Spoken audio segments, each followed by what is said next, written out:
IRB infra में भी promoters दरअसल कुछ अपना हिस्सा बेचते हुए दिखाई देंगे। आईआरबी होल्डिंग और साथ ही साथ दीपाली महेश्वर दरअसल कुछ स्टेक बेचने के लिए आज सामने आ सकते हैं। ऑफर प्राइस जो है वो करीब 63 से 72 रुपीस 50 पैसा, यानी कि कल की क्लोज के लिहाज से करीब 5% के डिस्काउंट पर सौदा होने के आसार हैं और 1512 करोड़ के आसपास तक का ये डील साइज हो सकता है। ये भी एक स्टॉक आपने करना है वॉच। अमित, ट्रैक किया है क्या हाल फिलहाल में आईआरबी? जी मैम, अभी देखा है ओवरऑल तो वैसे तो स्ट्रक्चर पॉजिटिव है, बट इसमें एक न्यूज जरूर है, 5% डिस्काउंट में डील होगी।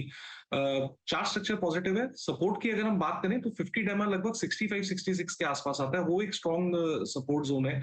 अगर किसी ने पोजीशन बनानी है तो उस जोन को देख के अपना एक पोजीशन बनाई जा सकती है।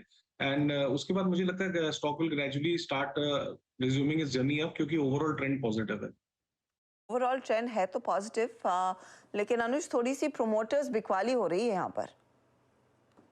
हर्षदा बिल्कुल, लेकिन इसमें आपको एक चीज़ समझनी होगी। अब ये महेश्कर्स की कंपनी अब एक्चुअली रही नहीं। अब इसमें जो दूसरा प्रमोटर ग्रुप है वो जो बेसिकली एक प्राइवेट इक्विटी है, उसका अब धीरे धीरे ज़्यादा होल्डिंग होने वाली है। ठीक है, तो इन दैट सेंस इसको मैं एक्सट्रीमली नेगेटिव नहीं मानूंगा।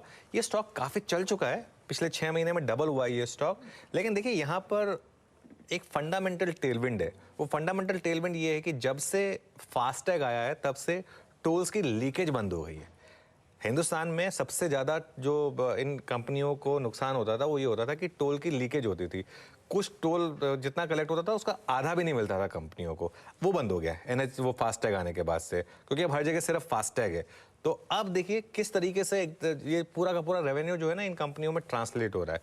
तो मेरा ये मानना है कि ये एक स्टॉक ऐसा स्टॉक है जो अब आपको एक वर्थ अ रीलुक आज की सेलिंग में मुझे लग रहा है कि आपको अपॉर्चुनिटी मिलेगी, प्रोवाइडेड आपका नज़रिया लंबा है। तो अगर आपका नज़रिया लंबा है तो यहाँ पर मुझे लग रहा है एक अपॉर्चुनिटी मिलेगी। ये उस तरीके के स्टॉक में है जिनको मैं 5% वाले हिस्से में मानता हूँ कि अपने पोर्टफोलियो का 5% उन स्टॉक्स में रखिए जहाँ पर आप 20-25% डाउनसाइड का रिस्क ले सकते हैं, लेकिन जहाँ पोटेंशियल है 3x 4x होने का।